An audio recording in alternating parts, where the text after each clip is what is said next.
नाही कुठे.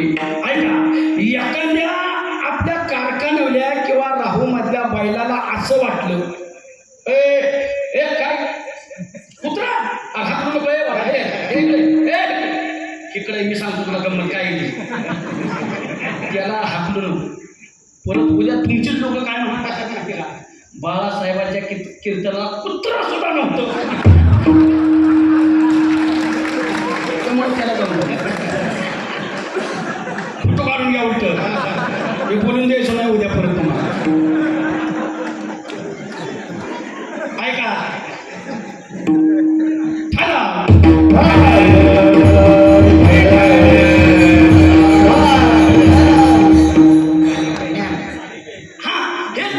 तुमच्या राहू मधल्या किंवा पाटेठाण मधल्या एखाद्या बैलाला असं वाटलं, चला आज कीर्तनाचा कार्यक्रम आहे आणि जशी लोक इथं बसल्यात तसं आपण मंडपात बसून कीर्तन ऐकलं पाहिजे, असं कोणाला वाटलं? बैलाला वाटलं. तर बैल इथं मंडपात बसून कीर्तन ऐकू शकतो का? ऐकू शकतो का? तो घरी मालिका बघत बसेल पण तो कीर्तनात येऊ शकत. मी माणसांचं म्हणत नाही, जनावरांचं सांगतो. कारण ती जात जनावरांची, त्याला संवेदना दिलेला आहे, माणसाला ज्ञान दिलंय. तुमच्या म्हणजे पंचपक्वान एका जणांनी बनवलं, एक जणांनी पंचपक्वानाचं ताट बनवलं आणि खापराच्या भांड्यात ते वाढलं आणि ते खापराचं भांडं, उकेरातलं खापराचं भांडं रस्त्यावर ठेवलं आणि तुम्हाला सांगितलं का खाचाल का? खाचाल तुम्ही खाणार नाही पण कुत्रा सोडणार नाही, कारण ती जात सांभाळायची त्याला ज्ञान नाही. ऐका, मग हरिपाठ कुणासाठी केला? ज्ञानोबारायांनी पहिले 3 ग्रंथ केले. ज्ञानेश्वरी, जगाचे ज्ञानेश्वरी केला, 65 अमृतानुभव. हे ज्ञानोबारायांना असं वाटलं की बाबा ही सर्वसामान्य जीवांना न पेलवणारा ग्रंथ आहे. लोक प्रपंचकारचा ग्रंथ वाचत बसतात, हे सर्वसामान्य जीवांना न पेलवणारा ग्रंथ आहे. म्हणून माझ्या ज्ञानोबारायांनी संसारिक जीवांना, अज्ञानी जीवांचा उद्धार होण्यासाठी 27 अभंगाचा हरिपाठ काढला. कोणासाठी काढला? माणसासाठी, म्हणा की माणसासाठी काढला. ऐका, मग या हरिपाठामध्ये जीवनाचा उद्धार करण्याचं साधन आहे, जीवनाचा उद्धार करण्याचं साधन आहे. आणि ह्याच्यासाठी लई ताण पडत नाही. जे भगवंतांनी ज्ञान दिलंय त्याचा वापर करायचा. ज्ञान तर दिलंय ना सगळ्याला, त्याचा वापर करायचा. भगवंताला बाकी काहीच लागत नाही. मग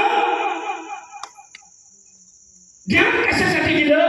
हरिपाठाचा आधार घेऊन जन्म मृत्यूचा फेरा चुकवण्याची ताकद हरिपाठात आहे, म्हणजे ज्ञान पाहिजे.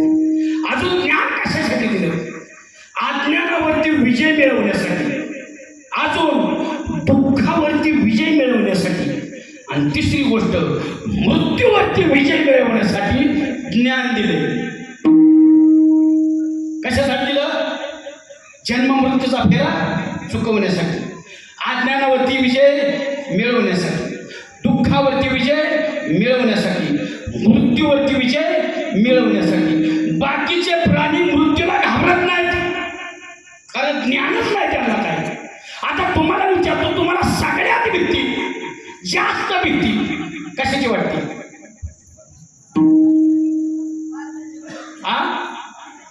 मरणाची. तुमचं काय मत आहे? गणित गप झालं. ज्ञान कशासाठी दिलंय? मृत्यूची भीती घालवण्यासाठी. आणि तुम्हाला सगळ्यात भीती कशाची वाटते? मृत्यूची. मी तुम्हाला विचारतो, त्या दरवाजातलं सगळ्याला जायचंय, जो भ्याला नाही त्याला सुद्धा जायचंय, आणि जो भ्यालाय त्याला सुद्धा जायचंय. मग मृत्यूला भेटू कोण?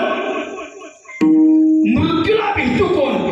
जी पोरग वर्षभर अभ्यास करतं, टाचून वर्षभर अभ्यास करतं, ती पेपरची वाट बघत बसतं, येऊ दे येऊ दे, का भांडवल आहे, मजबूत आहे मी, येऊ दे.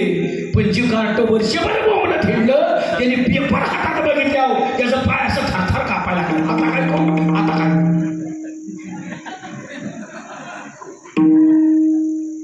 कोण देते का? ही कुणाची अवस्था? ज्याने कधी अभ्यास केला नाही त्याची. आता मृत्यूला कोण भेट नाही? ज्याने आपल्या आयुष्यामध्ये भगवंत मिळवण्याचा प्रयत्न केला आणि अख्खं आयुष्य परमार्थात घालवलं, तो त्याची वळकटी बांधून तयार आहे, बॅग भरून तयार आहे, इष्टी स्टँडवर जाऊन उभा आहे. येऊन दे इष्टी, जायचंय मला. शेव कोण म्हणतो? ज्याने आयुष्यभर भगवंताशी नातं निर्माण केलं, म्हणजे परमार्थ केला. आणि आयुष्य बैलासारखं बोजा वाट्यात घालवलं, एसटी येऊन थांबली एसटी, तरी म्हणतोय अजून पुरीचं लग्न राहिलं, नातूचं राहिलं, हिर पाळायची राहिली, अजून एक अर्धा एकर घ्या आली ना गाडी. मग तवा ह्याची गडबड. आता काय